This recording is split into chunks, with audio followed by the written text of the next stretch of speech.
last year I was asked to write a little what our memories of the center was, and I stressed the sights, smell, and sounds, and the sound was the gate clicking behind us, and the clatter of dishes around us, and the smell was the smell of food cooking, and and you could,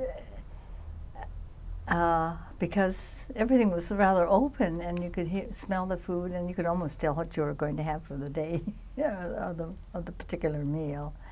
And the sights were many. I can remember they seated about 3,000, and you see the rows of table set, rows and rows of, they had a precise way of setting their table, and rows of white bowls, they have a little formula, and you could see rows and rows of, of tables with the white cutlery and the dishes, you know, the very sturdy white dishes, and it was very. And they were very proud of the way they were able to do that, and I think that it took a great deal of time to make it as neat as they did. And the smell of pine sol. The floors were boarded over, and they would have pine. They would wash it with pine sol, and you could kind of smell the manure underneath with the pine sol, things like that. But it's amazing, you get in sort of a rhythm in a place like that.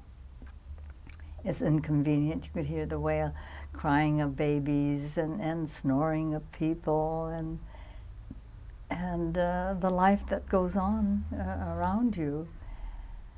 But it was a very hot summer, even for Portland, and I can remember people would go out and take their blankets and sleep outside.